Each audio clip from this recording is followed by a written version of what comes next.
ओम मंगलम भगवान विष्णु मंगलम गरुड़ध्वज मंगलम पुंडरीकाक्ष मंगलायतनम हरि।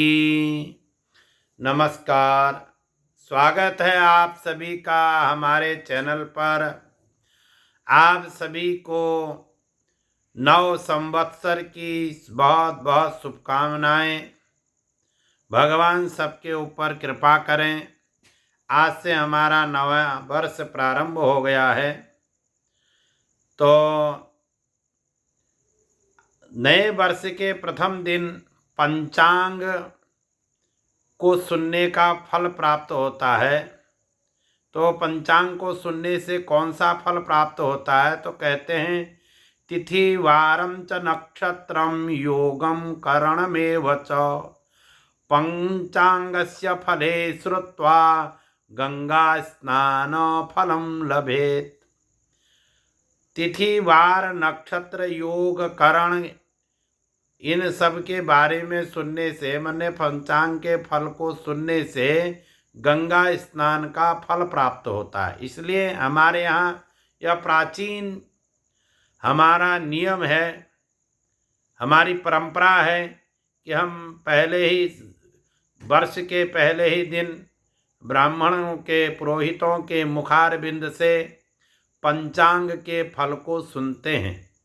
वर्ष भर में होने वाले राशियों में क्या क्या प्राप्त होता है, इस कौन कौन सी राशियों में कौन कौन से ग्रह हैं, इनके बारे में सुनते हैं। तो आज हम विश्वत संक्रांति के फल को भी सुनेंगे। यह वर्ष किन किन राशियों पर कैसा कैसा रहेगा, इसके ऊपर भी हम लोग चर्चा करेंगे। एक एक राशि करके सारी राशियों की हम चर्चा करेंगे। विश्वत संक्रांति किस किस राशि में कहाँ कहाँ पर है नक्षत्र के अनुसार, और अंतिम में लाभ और हानि, माने आय व्यय का जो लाभ और हानि है उसका फल भी हम लोग सुनेंगे। तो आइए पंचांग को सुनते हैं सर्वप्रथम, और संवत्सर का नाम सुनते हैं, वह क्या है। अचिंत्याव्यक्त रूपाय निर्गुणाय गुणात्मने समस्त जगदाधार मूर्तये ब्रह्मणे नमः। तो आज से नया संवत्सर प्रारंभ हो रहा है। तो यह जो संवत है, विक्रम संवत, श्री विक्रम संवत 2082 का प्रारंभ होगा, और श्रीमन्य प्रति शालिवाहनीय शाके 1947 यह यहाँ से आज प्रारंभ हुआ है। और जैसे कि आप प्रत्येक वर्ष सुनते हैं कि संवत्सरों के नाम होते हैं, और वह संवत्सर 60 ही हैं। तो 20 ब्रह्मा जी के, 20 विष्णु के और 20 रुद्र के। तो इस समय जो यह विंशति चल रही है, भगवान रुद्र की चल रही है। तो नर्मदा के उत्तर भाग में सिद्धार्थी नाम का संवत्सर इस साल होगा। हम लोग जो आज से संकल्प करेंगे स्नान इत्यादि, स्नान करने में सर्वप्रथम तो प्रातः काल उठ करके स्नान ही किया हम लोगों ने, और आज संवत्सर का नाम लिया। सिद्धार्थी नाम संवत्सरे उत्तरायणे चैत्र मासे शुक्ल पक्षे प्रतिपदायाम तिथौ प्रातः स्नानम करिष्ये इत्यादि। तो आज से सिद्धार्थी नाम का यह संवत्सर प्रारंभ हुआ। अब इस संवत्सर का फल क्या है? तो कहते हैं सिद्धार्थ वत्सरे भूयो ज्ञान वैराग्य युक्त प्रजा सकला वसुधा भाति बहुशस्यार्ध वृष्टि भी। कहते हैं सिद्धार्थी संवत्सर में प्रजा ज्ञान और वैराग्य से युक्त होगी, संपूर्ण पृथ्वी पर प्रसन्नता रहे, और अन्न जल भी अच्छा रहेगा। ये तो संवत्सर का फल हुआ। माने संवत्सर का नाम सिद्धार्थी है, तो जैसा नाम है ऐसा उसका फल भी मिलेगा। फल अच्छा ही है, शुभ है।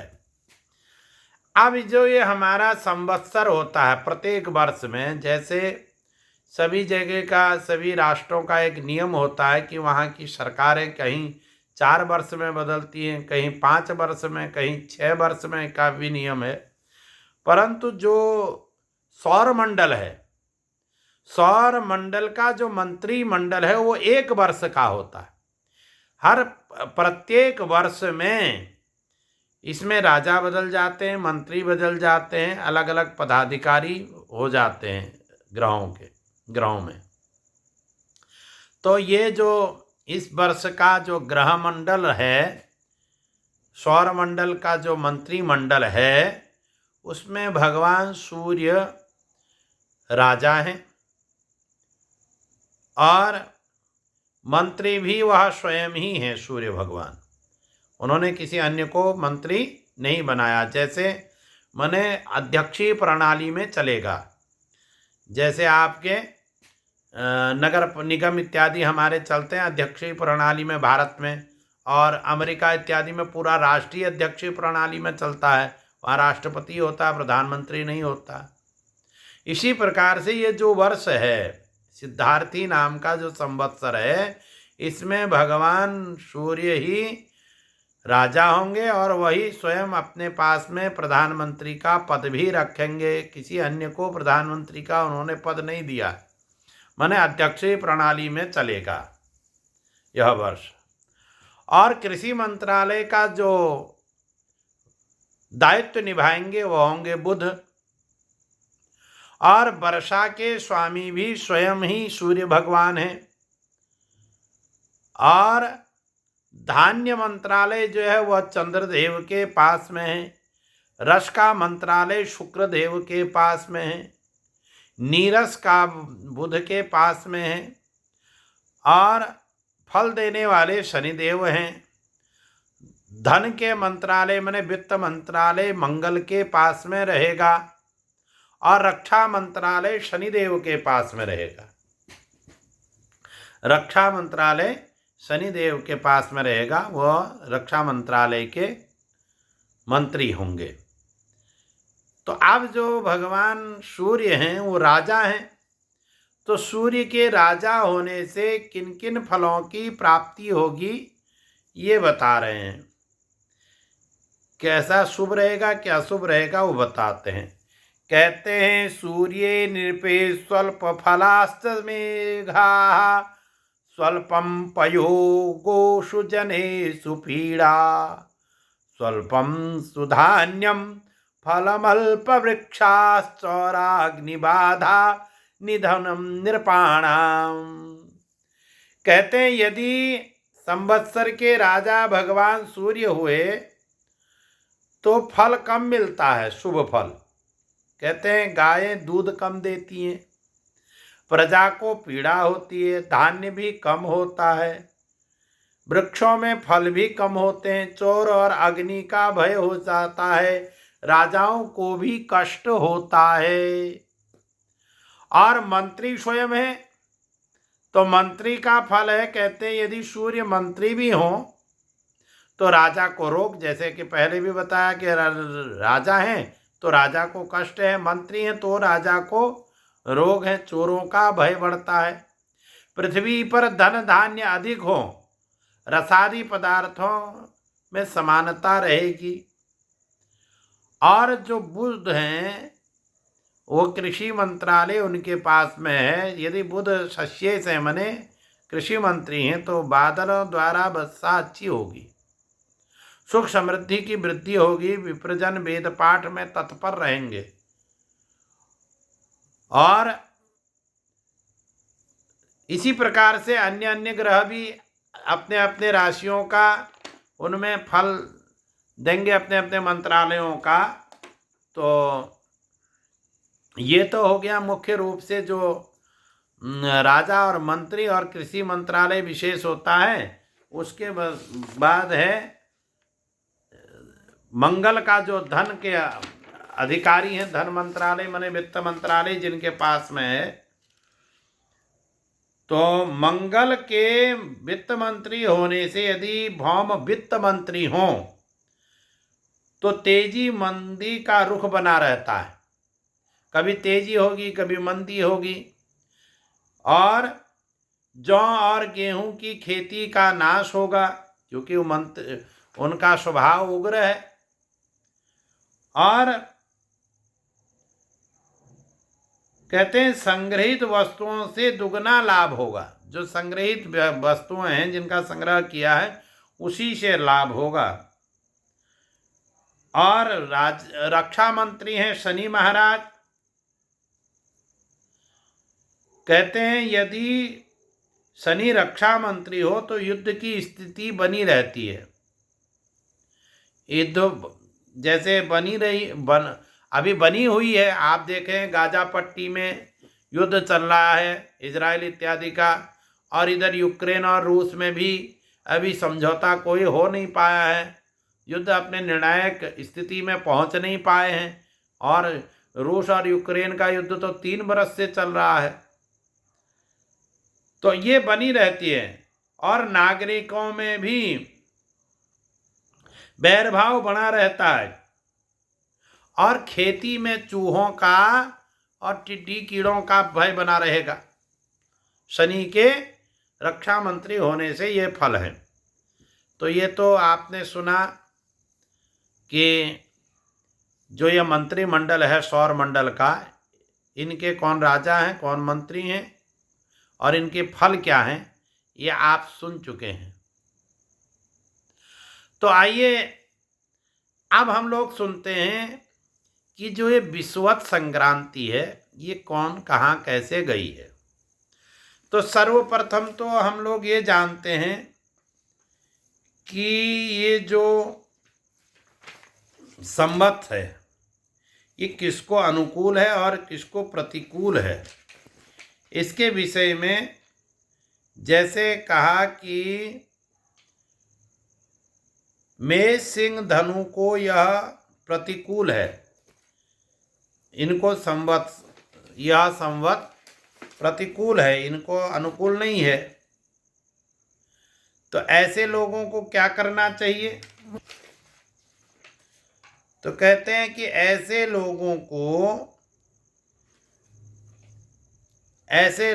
को विषुवत संक्रांति के दिन संवत्सर जो अनुकूल नहीं है उसकी शांति के लिए रुद्राभिषेक का पाठ करना चाहिए। दुर्गा सप्तशती का पाठ करें मेष सिंह धनु वाले, और महामृत्युंजय का या जप करें, और सफ़ेद वस्त्र चावल दही सफ़ेद चीज़ों का दान करें ब्राह्मणों को। शिव जी के मंदिर में जा कर के ये करना चाहिए। मेष सिंह धनु को, धनु वाले जो लोग हैं उनको यह संवत्सर अनुकूल नहीं है, उनके प्रतिकूल है। और इसके बाद जो विषुवत संक्रांति है वह कर्क वृश्चिक और मीन राशि वालों को, विषुवत संक्रांति माने जिस दिन विषुवत संक्रांति है 14 अप्रैल के दिन, वैशाख 1 गते 2082, वैशाख 1 गते 2082 के दिन उनको अनुकूल नहीं है। किसको? कर्क वृश्चिक और मीन को। तो कर्क वृश्चिक मीन के जो जातक हैं इनको क्या करना चाहिए? इनको भी ऐसे ही करना चाहिए। विषुवत संक्रांति के दिन इनको दुर्गा सप्तशती का पाठ करें, रुद्राभिषेक करें, महामृत्युंजय मंत्र का जप करें और सफ़ेद चीज़ों का दान करें। ये तो हुई संवत्सर और विषुवत संक्रांति किसको अनुकूल है और किसको प्रतिकूल है। तो प्रतिकूल है संवत्सर, प्रतिकूल है मेष सिंह धनु को, माने उनको यह अनुकूल नहीं है, प्रतिकूल है। तो उनको शांति करनी चाहिए। फिर बता रहा हूँ दोबारा से, क्योंकि इसमें लोग फिर बार बार फोन करके भी पूछते हैं तो स्पष्ट पहले ही बता दे रहे हैं, मेष सिंह धनु को संवत्सर प्रतिकूल है और कर्क वृश्चिक मीन राशि को विश्व संक्रांति प्रतिकूल है। मैंने अपैठ है, जो हमारे यहाँ कुमाऊनी में कहते हैं अपैठ है, उनको संक्रांति अपैठ है। किनको?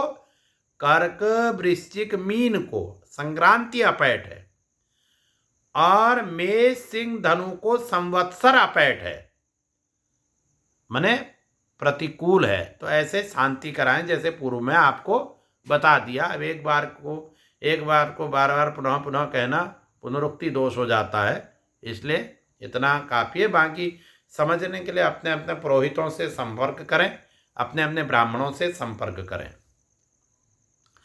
तो ये तो हो गई संवत्सर और विश्व संक्रांति की चर्चा।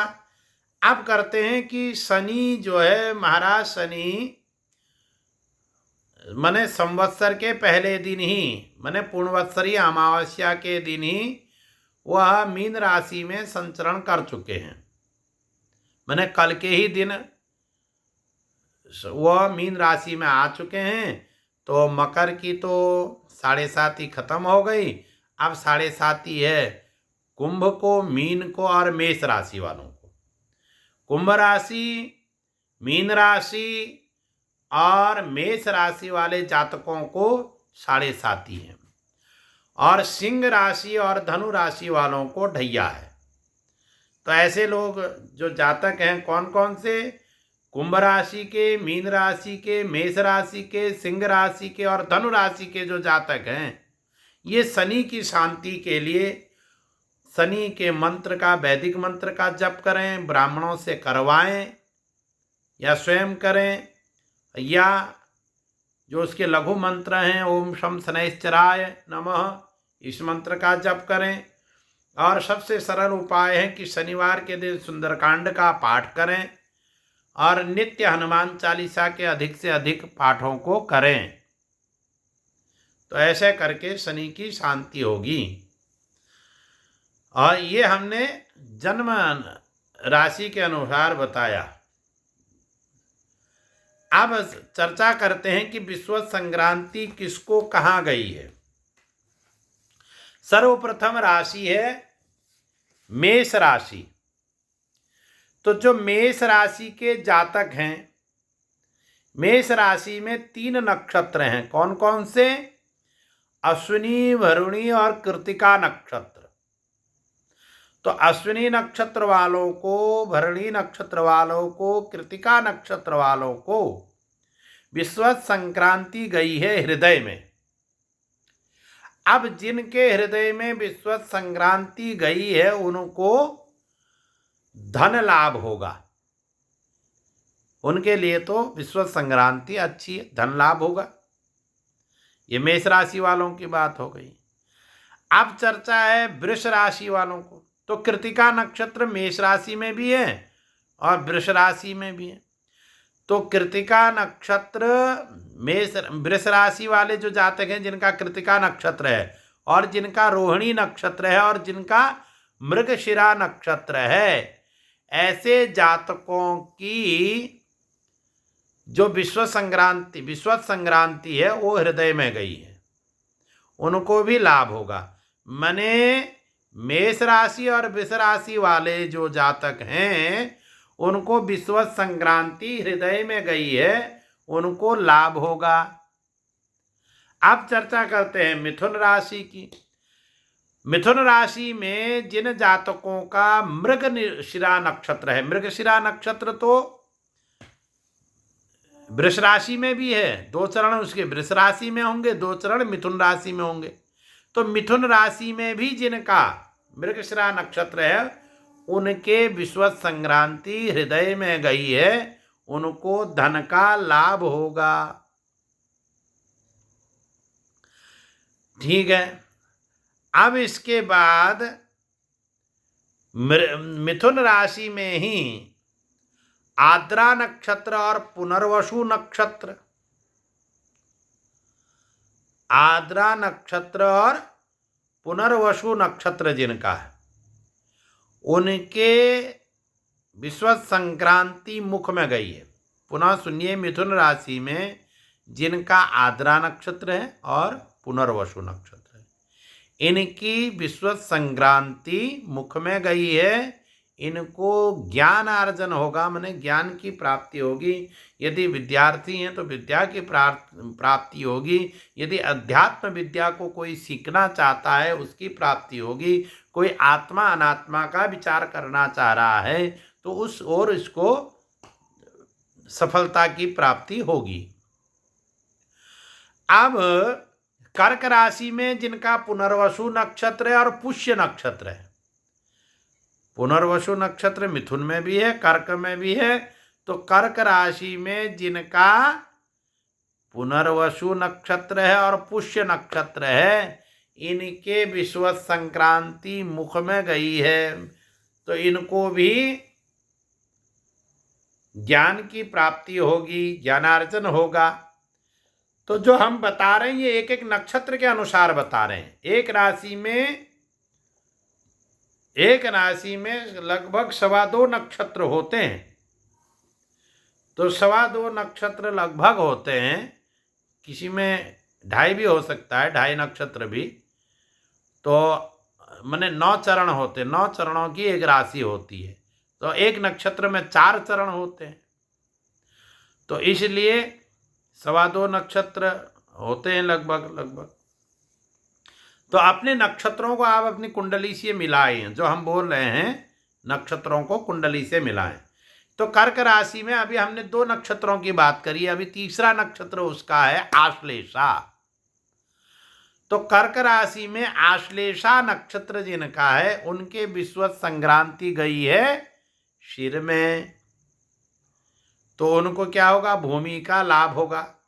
यदि ऐसे आश्लेषा नक्षत्र वाले जातक कहीं प्लॉट खरीदना चाहते हैं, कुछ भूमि खरीदना चाहते हैं, या भूमि को बेच करके कोई लाभ प्राप्त करना चाहते हैं, या नया घर खरीदना चाहते हैं, तो ऐसे उनको लाभ होगा इस वर्ष। तो ये तो कर्क राशि तक की बात हो गई। अब है सिंह राशि। सिंह राशि में मघा नक्षत्र है, पूर्वा फाल्गुनी है, उत्तरा फाल्गुनी है, उत्तरा फाल्गुनी का प्रथम चरण। तो सिंह राशि के जो 3 नक्षत्र हैं, इनके जो विश्व संक्रांति वो सिंह सिर पर गई है, तो इनको भूमि का लाभ होगा। जैसे कि पहले बताया, भूमि खरीदना चाहते हैं या बेच करके कोई लाभ प्राप्त करना चाहते हैं, या नया घर बनाना चाहते हैं, खरीदना चाहते हैं, तो उसमें लाभ की प्राप्ति होगी, संभावना है। इसी प्रकार से कन्या राशि में भी, कन्या राशि में नक्षत्र उत्तरा फाल्गुनी है, उत्तरा फाल्गुनी के 3 चरण कन्या राशि में है, और हस्त नक्षत्र और चित्रा नक्षत्र के 2 चरण, चित्रा के 2 चरण कन्या में है। कन्या राशि वाले जो जातक हैं जिनके नक्षत्र उत्तरा फाल्गुनी है, या हस्त है, या चित्रा है, तो ऐसे जातकों को भी विश्व संक्रांति सिर पर गई है, तो उनको भूमि से होने वाले लाभ होंगे, जैसे पूर्व में बता दिया। अब है तुला राशि। तुला राशि में जिनका नक्षत्र चित्रा है, चित्रा के 2 चरण, और स्वाति नक्षत्र है,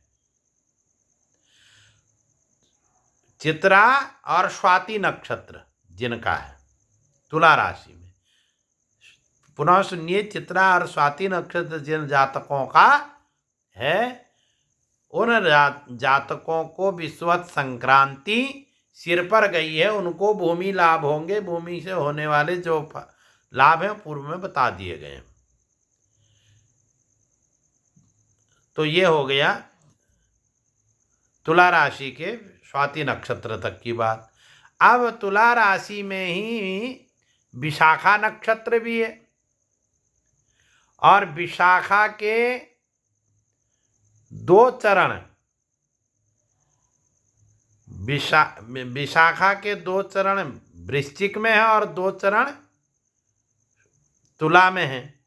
तो तुला राशि में जिनका विशाखा नक्षत्र है, उनको तो विश्वत संक्रांति बाएं पांव में गई है।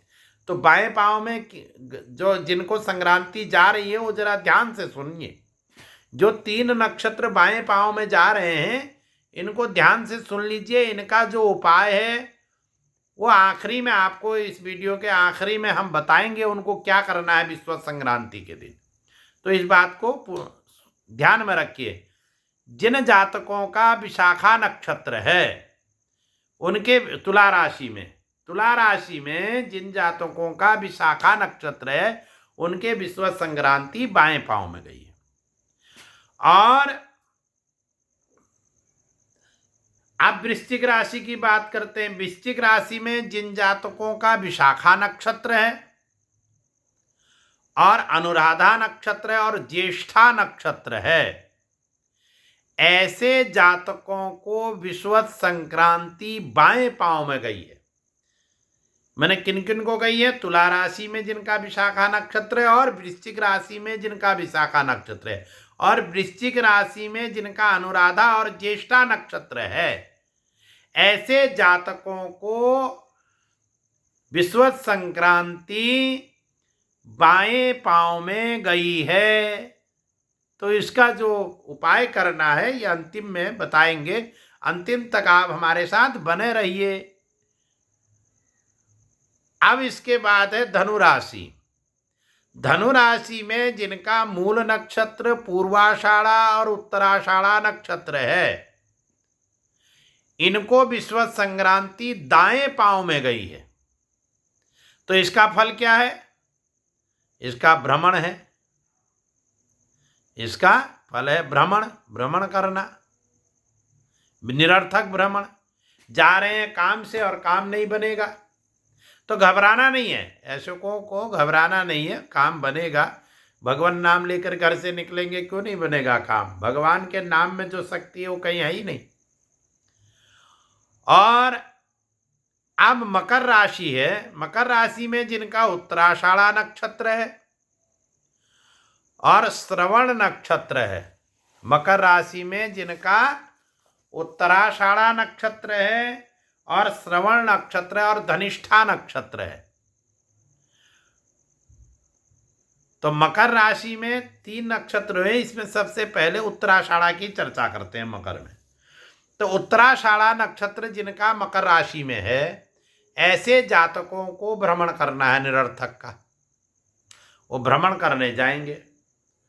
तो भ्रमण निरर्थक न हो इसलिए तीर्थ स्थानों में चले जाओ और घर से भगवान का नाम स्मरण करके जाएंगे तो भ्रमण निरर्थक नहीं रहेगा। उपाय भी बता रहे हम, केवल बाएं पांव का नहीं बताया हमने और सबका बताते चलेंगे। तो दाएं पांव में जिनका गया है, किन किन का?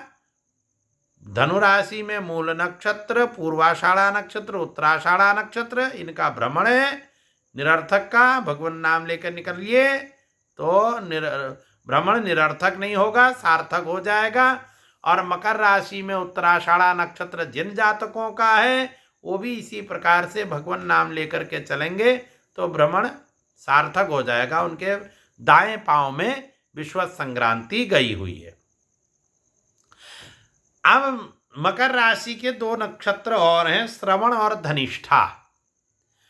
तो श्रवण नक्षत्र और धनिष्ठा नक्षत्र जो है बाएं हाथ में गए। मकर राशि वाले जातक जरा ध्यान से सुनिए। श्रवण नक्षत्र और धनिष्ठा नक्षत्र ये बाएं हाथ में गए। तो इसका फल क्या है? धनहानि, कि हाथ से धन निकलते रहेगा। तो धन की हानि न हो इसलिए भगवान नाम का स्मरण करिए, अपने इष्ट की उपासना करिए। कुल देवता कुल देवी का को स्मरण करके ही कोई कार्य करने का मन बनाइए। ऐसा ही नहीं कि मन चंचल हुआ, कुछ सामान खरीदने बाजार से गए, खरीदना था कुछ और खरीद लाए कुछ। पता चला कि फ्रिज खरीदने गए थे और फ्रिज तो खरीदा नहीं और कहीं किसी को ऐसे ही धन कर्जे में दे आए। ऐसा नहीं होना चाहिए। तो ऐसा कब नहीं होगा? जब आप भगवान नाम का स्मरण करके धन को खर्च करने के लिए चलेंगे। तो अब ये तो मकर राशि की बात हो गई। अब करते हैं कुंभ राशि की बात। तो कुंभ राशि में भी धनिष्ठा नक्षत्र है और शतभिषा नक्षत्र है। कुंभ राशि में धनिष्ठा नक्षत्र और शतभिषा नक्षत्र है। तो कुंभ राशि के जो जातक हैं जिनका नक्षत्र धनिष्ठा या शतभिषा है, उनको भी बाएं हाथ में विस्वत संक्रांति गई है तो धन हानि होगी। तो धन हानि न हो इसलिए जो हमने उपाय पूर्व में बता दिया उस उपाय को करिए। अब इसी प्रकार से कुंभ राशि में जिनका पूर्वा भाद्रपदा नक्षत्र है, कुंभ राशि में जिनका पूर्वा भाद्रपदा नक्षत्र है, ऐसे जातक जिनका कुंभ राशि है और पूर्वा भाद्रपदा नक्षत्र है, ऐसे जातकों की विस्वत संक्रांति दाएं हाथ में गई है। तो दाएं हाथ में गई है माने इनको दाम्पत्य सुख मिलता है, या ये जो विवाहित हैं वो मंगल कार्यों को करते हैं, यज्ञ आगादि करते हैं, उनके हाथों से या तो कन्यादान होगा, उनकी बिटिया का विवाह होने वाला है तो कन्यादान करेंगे, या किसी यज्ञ आगादि में भाग लेंगे, या विवाह नहीं हुआ है तो ऐसे जातकों का विवाह होने की भी संभावना है, तो उनको ये सुख की प्राप्ति होगी। अब है अंतिम राशि मीन राशि। तो मीन राशि के जो जातक हैं जिनका नक्षत्र है पूर्वा भाद्रपदा, उत्तरा भाद्रपदा और रेवती, पूर्वा भाद्रपदा, उत्तरा भाद्रपदा और रेवती जो नक्षत्र है, इन नक्षत्रों के जातक माने मीन राशि के जातकों को भी विस्वत संक्रांति दाएं हाथ में गई है। तो दाएं हाथ में गई है माने मंगल कार्य होंगे, अच्छे कार्य होंगे, शुभ कार्य होंगे, दाम्पत्य सुख मिलेगा, यज्ञ आगादि में भाग लेंगे, दान दक्षिणा करेंगे, उनको पुण्य की प्राप्ति होगी। तो ऐसे आपने प्रत्येक नक्षत्र के अनुसार प्रत्येक राशि के विस्वत संक्रांति के विषय में सुना, उनके कहाँ कहाँ पर शरीर के अंग में विस्वत संक्रांति गई है, उनके क्या क्या फल होंगे ये आप सुन चुके हैं।